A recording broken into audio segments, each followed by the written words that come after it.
سعيد عليكم يا ولاد. الاول عايزه اقول لكم في ناس شكت ان الفيديوهات ساعات بتبقى طويله، ان هم ما بيقدروش يسمعوا فيديوهات طويله او ان الباقه بتاعتهم ما بتبقاش مستحمله. فعايزه اقول لكم ان انا هحاول اقصر الحلقات، بس لو لقيت حلقه طويله عليك وعايز تعرف بس المعلومات مش لازم تسمع الفيديو اصلا. انا عامله الحلقات لما بتبقى كبيره بعملها مقاله، هتلاقوني مثلا الحلقه دي منزلاها مقاله على مدونه كيمولوكسوس اللي هي دي مقاله المدونه بتاعتي، وهتلاقي ده عنوانها اللي هو ازاي تدي واحد الجنسية المصرية فتبلينا بعيلة تحرقنا شعث مثال.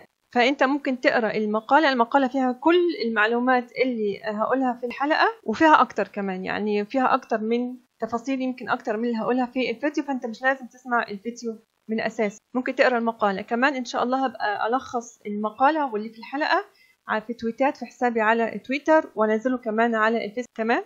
طيب الحلقة دي هتكون عن انه ازاي ان واحد بياخد الجنسية المصرية بس فجأة بنلاقي ان هي توزعت على العيلة كلها وفي وقت قصير. يعني ساعات لما حد مثلا ياخد الجنسية ونتضايق يقولك ده واحد، يعني هيعمل ايه؟ لا، هو مش واحد، بسبب ان الخوازيق اللي مالية قانون الجنسية المصرية، وهو 3/4 خوازيق ما كانش كله، وفي الدستور كمان. فسهل جدا واحد ياخد الجنسية المصرية في مدة صغيرة جدا، 5 سنين ولا 10 سنين تلاقي العيلة توزعت عليها الجنسية، وبقى الواحد عشرات، وبعد مدة تانية يبقوا مئات، وبعد كده آلاف. ليه؟ لأن مثلا في القانون بيقولك إن المصري ممكن يدي مراته الجنسية بعد 2 من الجواز، مراته الأجنبية. فالأجنبي اللي بياخد الجنسية ويبقى اسمه مصري بعد 2 ممكن يديها لمراته. طبعا مادام هو اسمه مصري هيديها لعياله، إن شاء الله يكونوا 10 عياله بعد ما يتجوزوا هيدوا الجنسية المصرية ينقلوها لمين؟ مراتاتهم فرضا اتطلقوا منهم وراحوا اتجوزوا من عائلات تانية ومن حتة تانية، يروحوا مدين الجنسية بتاعتهم لمين؟ لعيالهم من الأجنبي الجديد ده، وهكذا. ودي تفرع بقى بسبب كمان قانون ان الام المصريه تدي الجنسيه بتاعتها لعيالها. طبعا القانون مش محدد يكونوا منين عيالها، ان شاء الله حتى هي اجنبيه وخدت الجنسيه واتجوزت اجنبي تروح مديه الجنسيه لعيالها، هي اجنبيه اصلا وجوزها اجنبي وعيالها اجانب، تديهم الجنسيه برضه ويبقى كده اسمهم مصريين، وهم ولا مصر دي بالنسبه لهم اي حاجه اصلا. المشكله كمان ان في الغالب كل الاجناس اللي بتاخد الجنسيه المصريه وبقى اسمها مصريين، خصوصا اللي بيعيشوا تكتلات، يعني مربطين كده مع بعضين بالثقافه الاجنبيه اللي جايين بيها، وكمان مربطين علاقات رايحين جايين على بلادهم القديمه او على قبائلهم في البلاد اللي هم فيها بره الحدود. دول الجنسيه عندهم المصريه مجرد ورقه ياخدوا بها مناصب، ياخدوا بها اقامه دايمه، ياخدوا بها حقوق، يغني لك بها اغنيه انا مصر وابويا مصر وجدي مصري ومصر دي من حقي الاخر. فوق كده كمان ان فيهم اللي ممكن يستخدم حته ان هو بقى مصري ان هو يحاول يغير نظام الحكم، وان هو يستقوى بدول اجنبيه عليه علشان يغير نظام الحكم لو هو ما قدرش يغيره من جوه. الكلام ده مش مبالغه، الكلام ده حصل كتير في التاريخ، وانا اتكلمت على حاجات كتير حصلت في التاريخ في كتاب نكب التوطين المخصوص. كمان هنقول امثله من اللي موجوده دلوقتي قصاد عينينا، ومنها مثلا عيله شعث. عيلة شعث دي كنا اتكلمنا عن حد من عيلة شعث المرة اللي فاتت لما اتكلمنا عن ترشيح واحد اسمه أكرم شعث منسوب لعيلة اسمها عيلة شعث في غزة ومترشح للبرلمان اللي جاي، يبقى فيه نعيم. المرة دي هنتكلم عن معلومات أكتر عن ناس من عيلة شعث، فيهم ناس وصلت لدرجة إن هي تحاول تغير نظام الحكم في مصر لمجرد إنه مش عاجبه سياستها ناحية فلسطين، رغم كل اللي قدمته الحكومة من دمنا ومن عرقنا ووقتنا ومن ثروتنا إلى آخره لفلسطين، ورغم ان هم خدوا الجنسيه اصلا بس مش مكفيهم. ولما فشلوا يتغير بالطريقه اللي هم عايزينها او يجي الناس اللي عايزينها في حكم مصر، راحوا استقوا بدول اجنبيه ومنظمات اجنبيه ضدنا زي ما هنشوف، بحجه برضو ان بس طبعا بره مش هيقولوا لهم عشان بحجه فلسطين ومش فلسطين، لكن بحجه الحريات وان في قمع بيتعرضوا له جوه مصر. فمن كذا سنه وقت ما استوى الفلسطيني رامي الشعث، الدول ومنظمات اجنبيه ضد مصر بعد ما اتحبس في قضيه اسمها خليه الامل كان 2019، ولما الحكومه في مصر خلته يسيب الجنسيه المصريه قصاد انه يطلع من السجن كان سنة 2022، اكتشفنا ان الجنسية وصلته عن طريق ابوه المجند، وانه بسبب اخذه الجنسية اتبلينا بان عيلته على بعضها اللي ورثت الجنسية بقت بالاقامة والجنسية شوكة في ظهر مصر. فحسب الدكتورة مشيرة خطاب لما كانت رئيسة المجلس القومي لحقوق الانسان في حوار ليها مع برنامج بالورقة والقلم على قناة تن، وكانت 12/12/2022، يعني بعد كذا شهر لما طلع رامي شعث ده من السجن، وهي بترد على هجوم من جهات أجنبية على الحكومة بعد ما خلت رامي الشعث يسيب الجنسية المصرية. قالت إن الجنسية المصرية وصلت لرامي الشعث بالمخالفة للقانون، أبوه خدها بقرار من الرئيس بمخالفة للقانون. نسمع. رامي شعب راح البرلمان واتكلم هناك، والحقيقة كان في مغالطات كتيرة جدا في الكلام اللي قاله، واحنا رحنا البرلمان الأوروبي بعديه وقابلنا المسؤولين في البرلمان الأوروبي وشرحت لهم، قلت لهم رامي شعب حصل على الجنسية المصرية بالمخالفة للقانون المصري، لأن القانون المصري وقت حصوله على الجنسية لم يكن يسمح للأب الست الغير مصرية إنها تنقل، متأسفة، الست المصرية إنها تنقل جنسيتها لابنها، كان الرجل فقط هو اللي ينقل جنسيته للطفل. فالرئيس آنذاك جامل نبيل شعب واداله الجنسيه بالمخالفه للقانون. ورامي شعث واحد من اللي كانوا بيتسموا نشطاء يناير 2011، وهو ابن نبيل شعث اللي كان وزير خارجيه فلسطين ومستشار للرئيس الفلسطيني ومن قيادات حركه فتح. وحسب تقرير لموقع BBC عنوانه نبيل شعث يكشف عن احتجاز السلطات المصريه لنقله بتهمه مساعده تنظيم ارهابي. فرامي اتحبس سنة 2019 في قضية مشهورة باسم خلية الأمل، كان مقبوض فيها كمان على قيادات أحزاب ونواب سابقين، منهم النائب السابق في مجلس النواب زياد العليمي، بتهم منها إن الخلية كان في معاملات مالية بينها وبين جماعة الإخوان المسلمين، وإنه كان بينشر أخبار كذب عن أحوال مصر. وطلعوه من السجن في سنة 2022 بشرط يتنازل عن الجنسية المصرية، وبعدها سافر لفرنسا لمراته الفرنسية اللي كانت في مصر، وبرضه السلطات المصرية رحلتها وكانت بتستقوي بمؤسسات بلدها فرنسا ومنظمات حقوقية دولية ضد مصر عشان يطلع من الحبس. طيب إزاي رامي شعث خد الجنسية المصرية؟ حسب ما سمعنا من مشيرة خطاب، فالشعث أخذ الجنسية مجاملة من الرئيس بالمخالفة للقانون. أما نبيل شعث أبو رامي فبيقول في حوار مع موقع المنصة عنوانه حوار مع نبيل شعث عن وطن وابن يدفعان ثمن إغضاب الإسرائيليين والأمريكان، كان منشور في 20/6/2021، يعني لما كان رامي ده لسه محبوس في الصورة دي وهو صغير. بيقول نبيل شعث لما رامي اتولد أنا كان عندي جنسية مصرية حصلت عليها بقرار من الرئيس جمال عبد الناصر لأني كنت بشتغل معاه مستشار، ووالدتي يقصد والدة رامي يقصد والدة رامي الله يرحمها كانت مصرية، فهو اتولد عن أبوين مصريين، والأوراق الرسمية عنده شهادة ميلاد وبطاقته عنده كل ما يثبت إنه هو مصري، وإن رامي فلسطيني مصري زي ما أنا فلسطيني مصري، ومصر بتسمح بتعدد الجنسية. ومين هي أمه؟ قال إن أمه اسمها صفاء حسين زيتون، وكانت ناشطة سياسية مصرية من الإسكندرية.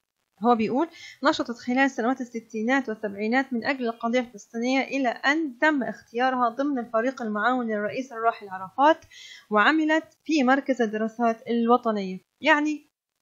يعني هي مصرية بس كانت مسخرة حياتها تشتغل لمصلحة فلسطين، يعني من الناحيتين الأم والأب هو غرقان في قضية فلسطين، ومصر عنده يدوب ورقة الجنسية، عنده هو وأبوه المجنس ومكان الإقامة والبلد اللي كل همهم إنها تعصر حياتها وخيرها لمصلحة فلسطين. أما رامي شعث نفسه فقال تفاصيل أكتر عن إزاي أبوه أخذ الجنسية المصرية، وهو بيتكلم في حوار مع موقع مدى مصر عنوانه رامي شعث وأولويات النضال في المنفى، 12 في 11/5/2022، يعني بعد ما طلع من السجن وراح برا مصر. قال إنه هو حسب كلامه اتولد مصري، وإن أبوه وجده جم من فلسطين لمصر سنة 1947، بس مش كلاجئين، لكن جده جه في شغل للإسكندرية وعجب الحال وقعدوا فيها، وبعدين راحوا على الشام وخدوا الجنسية السورية، وبعد كده رجعوا مصر كسوريين، ولما حصلت الوحدة بين مصر وسوريا بقوا مواطنين، كأنهم عايشين كمواطنين، باعتبار إن هي أيام الوحدة المشؤومة كانت بلد، اعتبروهم بلد واحدة مصر وسوريا. بعدين لما خلص جامعة في مصر خد منحة راح بيها لأمريكا يدرس ماجستير ودكتوراه، ولما كان هناك في أمريكا كان نشيط جدا، علاقته حلوة جدا بالطلاب بما فيهم الطلاب الأفارقة، وإن عبد الناصر كان مهتم إنه يقوي العلاقات دي مع الطلاب دول على أساس إن هم اللي هيبقوا قيادات بلادهم في المستقبل.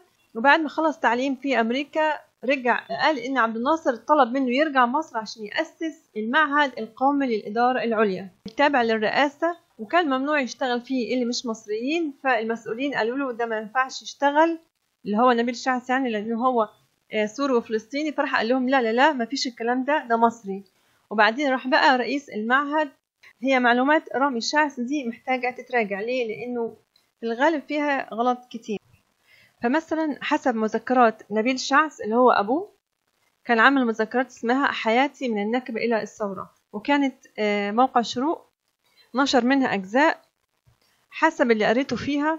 فالمعهد القومي للإدارة العليا كان متأسس وموجود أصلا لما رجع شعث من منحة الماجستير والدكتوراه برا، مش هو اللي جه أسسه. وكان رئيس المعهد طلب من نبيل شعث ان هو يشتغل وبقى باحث فيه فعلا، وبعدين بقى رئيس لوحدة الأبحاث فيه. ونبيل شعث اللي هو الأب ده بالامتيازات اللي خدها في مصر باعتباره فلسطيني مع الامتيازات اللي خدها بالجنسية المصرية، قدر ياخد منحة للماجستير والدكتوراه لأمريكا ووظائف في أماكن حساسة بتصنع قرارات الأمن القومي المصري زي المعهد القومي للإدارة العليا.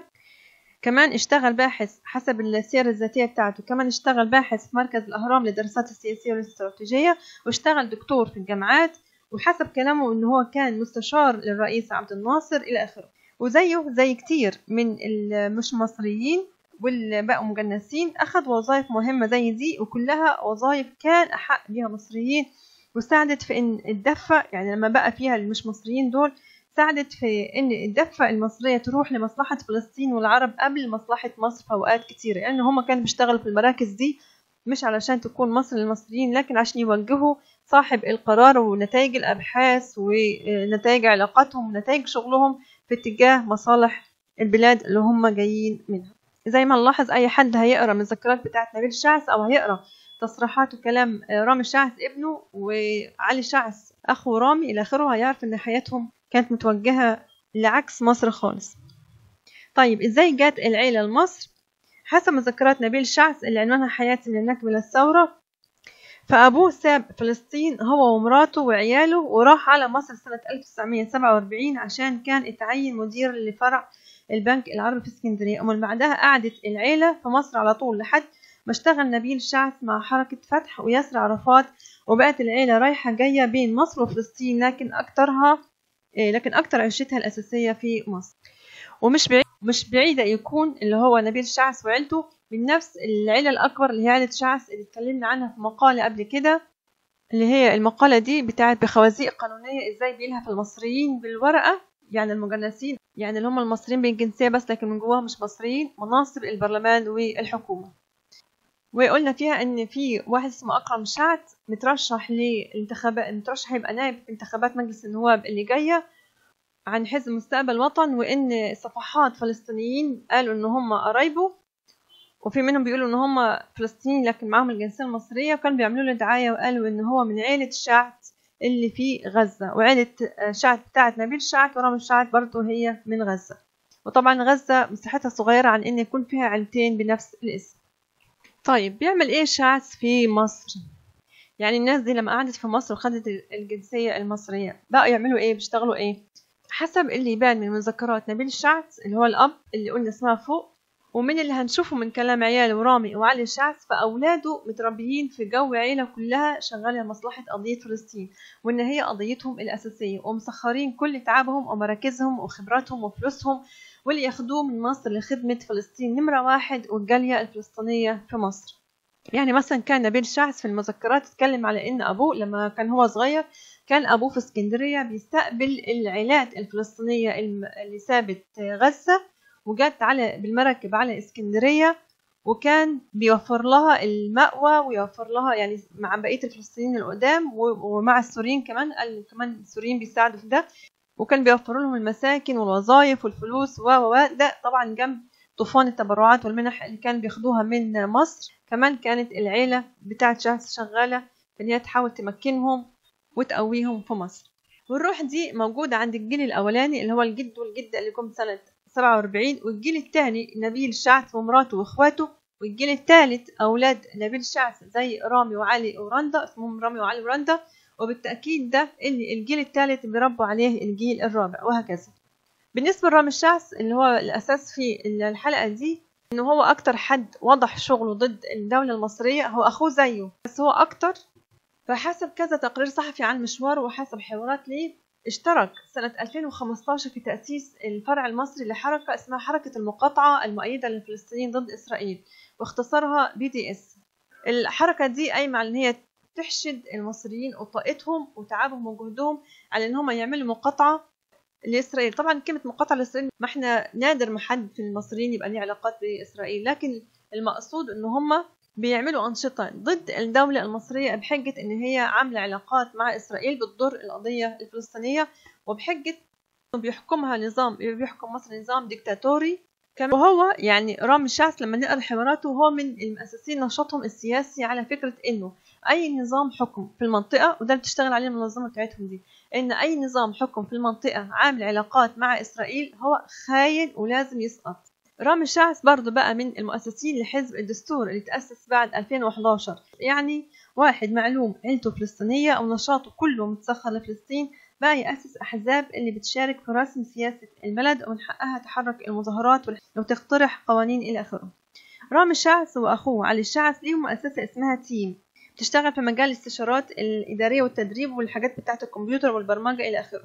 بس ما بيقفوش على دي، لأنه ضمن شغلهم إن هم بيعملوا ده من سنين، بيعملوا معسكرات تعليم كمبيوتر وتدريب للأطفال من مختلف الدول المنطقة. بس هي مش بتبقى مجرد معسكرات تعليم كمبيوتر وتدريب، لكن بيبقى فيها أنشطة تانية مختلفة خالص. فمثلا اللي متابع إزاي نشر الشوام والمستعربين في النص الأولاني من القرن 20 القومية العربية في مصر هيعرف إنهم كانوا بيعملوا نشاطات رياضية وفنية إلى آخره تشمل ناس من كل بلاد المنطقة، وينشروا جوه الأنشطة دي الفكر العروبي. هم مشيوا على نفس الخط اللي هو رامي وأخوه علي. فعلي الشعث وده توفى من كذا سنة، هو نفسه اعترف في محاضرة إنه عن طريق المعسكرات اللي بتعملها مؤسسته كان بيدرب المشاركين فيها. الكلام ده كان قبل 2011، كان بيدربهم إزاي يعملوا ثورات ويسقطوا نظم الحكمة ويعلنوا كمان بيان الثورة، وإزاي يقلل مساحة التميز الثقافي بين شعوب المنطقة. يعني ما يبقاش باين أول إنك أنت مصري وإنك أنت سوري وإنك أنت عراقي وكده، لا يبقوا كده إيه شبه بعض من باب التعريب يعني. فنسمعه مثلا هنا بيقول وهو بيشرح إزاي كان بيدربوا الناس قبل 2011. كانت المسيرة دي اللي احنا كنا طول الوقت نحاول نعملها توصلنا لأنه الولاد يطلعوا أفلام جميلة ويتكلموا عن نفسهم، يستخدموا التكنولوجيا والفنون عشان يوصلوا هناك. لكن نحكي لكم على حادثة محددة حصلت في سنة 2010.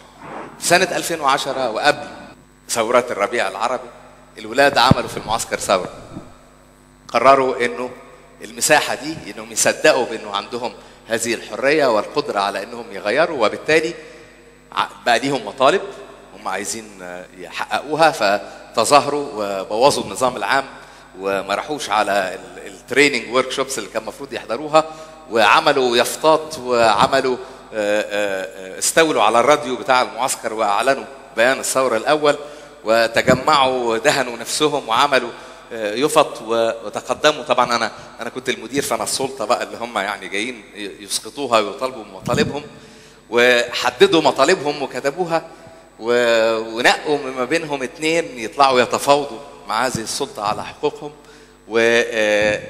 وتفاوضوا مع هذه السلطه ووصلوا للي هم عايزينه.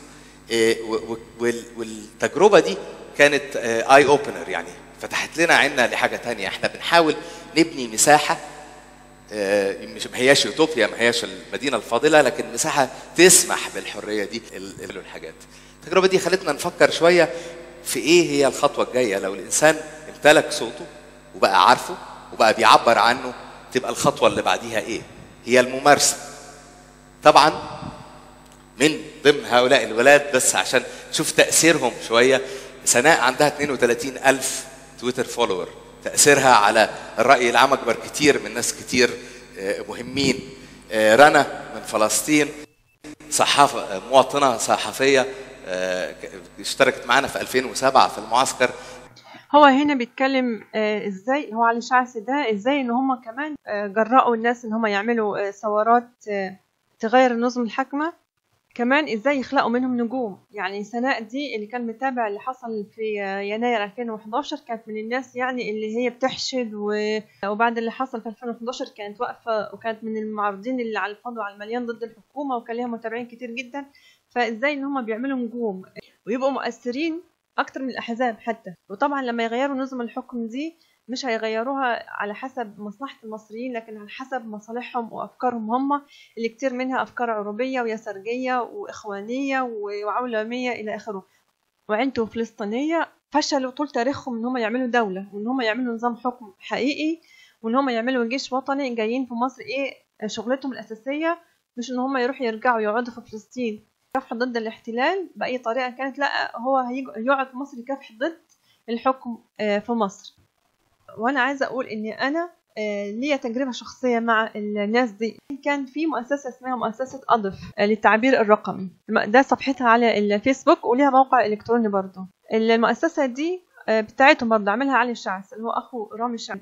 المؤسسه دي شغاله في التكنولوجيا والفنون. انا عرفتها ازاي؟ كان في اعلان على الفيسبوك عن دوره تدريبيه لعمل افلام وثائقيه. انا رحت، لكن لما قعدت في الدوره دي اول حاجه اتفاجئت.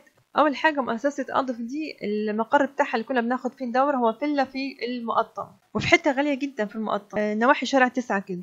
ما كنتش عارف رامي الشعث ولا علي الشعث ولا نشاطهم ولا فكرهم ولا ايا من كان. فرحت اتفاجئت ان المؤسسه دي بالتمويل الكبير ده اللي واضح عليها مشارك في ادارتها يعني، وفي المدربين اللي بيدربوا والمتدربين اللي رايحين زي في فلسطينيين وجنسيات تانية جنب المصريين. اتفاجئت اكتر ان كلام المدربين اللي فيها اكتروا ضد مصر والجيش. يعني في حوار كده طول الوقت شغال ضد مصر وضد الجيش. وده كان امتى؟ كان في وقت الجيش في عز حربه ضد ارهاب جماعة الاخوان المسلمين بعد ثورة 2013. الجو ساعتها استغربته جدا، ووقتها انا ما قدرتش اكمل في الجو ده، يعني سبت الدورة قبل ما تخلص. فبغض النظر عن ايه صح او ايه غلط في كلامهم عن البلد وقتها، بس كان حاجة خنيقة جدا انه الاقي فلسطينيين او مش مصريين عموما هم اللي قاعدين يهاجموا في دولتنا في وقت هم اصلا فاشلين يعملوا دولة طول تاريخهم، وقاعدين متمرمغين في خير وامان الدولة المصرية وجيشها. المؤسسة دي زي ما قلنا اسسها اللي هو علي الشعث اخو رامي، وعلي الشعث ده متجوز واحدة بتتوصف انها لبنانية عراقية اسمها رنوى يحيى. اشتركت معاه في تأسيس مؤسسة أضف. يعني تخيل المؤسسين فلسطينيين على عراقيين على لبنانيين على وهي اللي بتشارك في صنع عقول كتير من المصريين اللي بتشدهم ليها بحجة ان هي بتعمل دورات تدريب او دورات فنية او دورات كمبيوتر الى اخره. دي مثلا هنا قبل ما نسيب الصفحة دي بتاعة أضف، وهم جامعين الناس بيعملوا معهم الورش دي زي الورشة اللي أنا شاركت فيها، بيسترسبوا ليهم أفكارهم اللي هي أفكار فلسطينية وأفكار تبع الاشتراكيين الثوريين و6 أبريل والإخواني أخوة. طيب نرجع لأخوه رامي الشعث. رامي الشعث لما طلع من الحبس بقت إيه أولوياته؟ يعني بقى ناوي يعمل إيه؟ باختصار أولويات رامي الشعث وقضيته الرئيسية بقت تغيير نظام الحكم في مصر، على أساس أن الطريق لتحرير فلسطين بيبدأ بتغيير الحكم في مصر على حسب كلامه.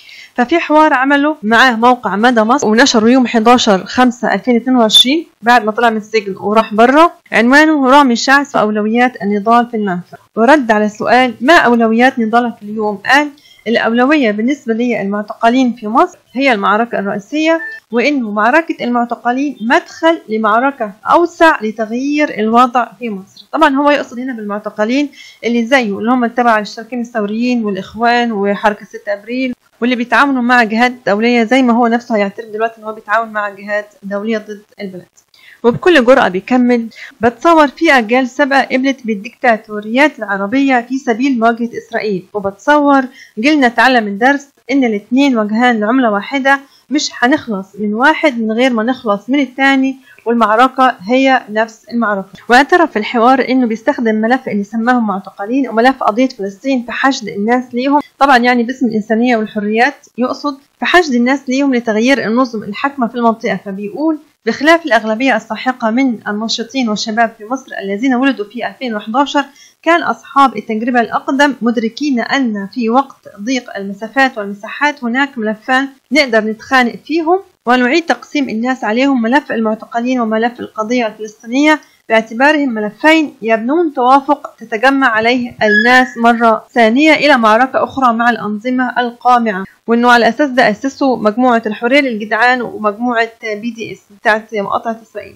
ونلاحظ من كلامه في كذا وسيلة إعلامية إن كتير من كلامه هو من اللهجة الفلسطينية جنب كلامنا المصري، يعني رغم إنه مولود في مصر وأمه مصرية وعايش مع مصريين بس هو غرقان في فلسطين.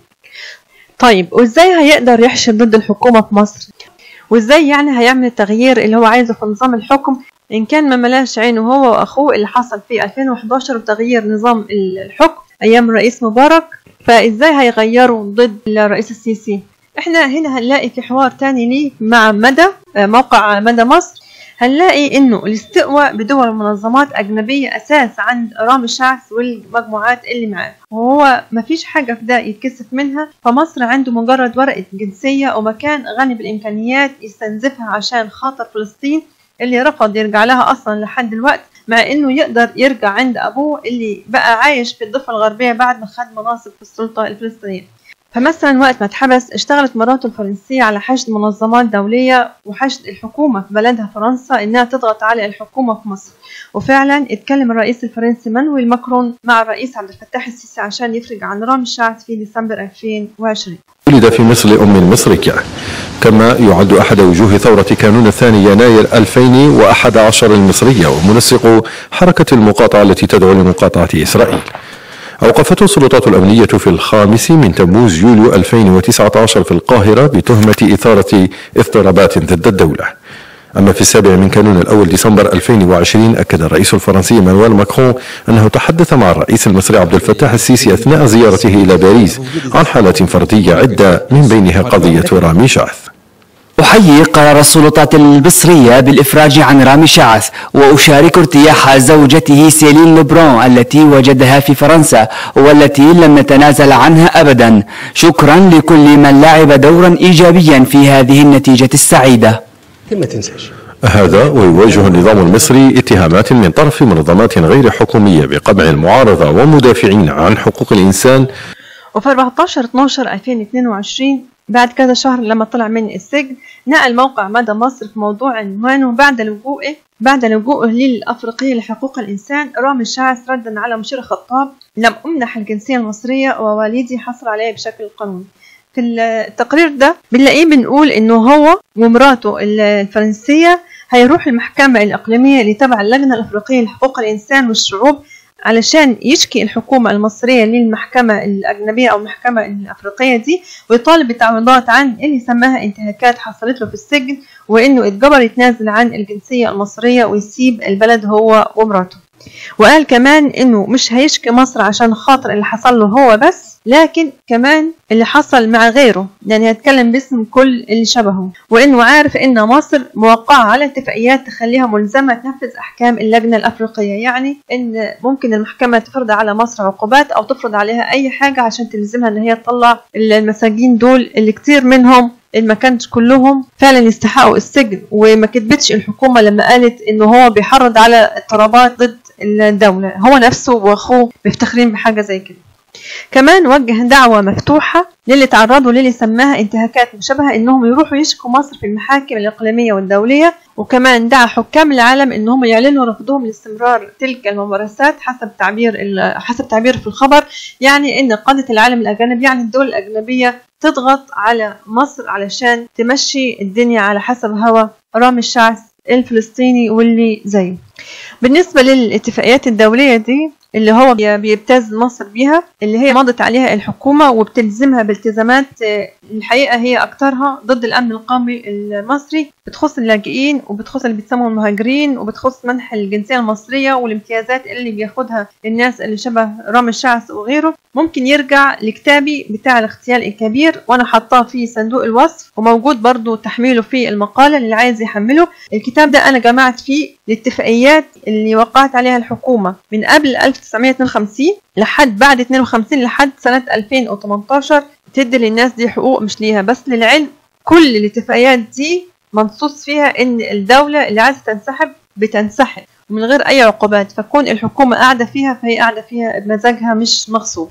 طب احنا كده شفنا باعترافات رامي الشعث واخوه علي الشعث الاثنين ان هم ضد النظام الدولة المصرية، ان هم بيدربوا وبيدخلوا في حركات وبيأسسوا حركات هدفها الاساسي محاربة الدولة المصرية او تغيير نظام الحكم او تدريب الناس على ان هم يغيروا نظم الحكم. وان رامي الشعث بلسانه قال ان ما عندوش مشكلة ان هو بيستقوى بدول اجنبية ومنظمات اجنبية ضد مصر عشان يتغير نظام الحكم، او طبعا يضعف او ان هو يتفرض عليه عقوبات بحجة ان هو يديهم الحريات اللي هم عايزينها.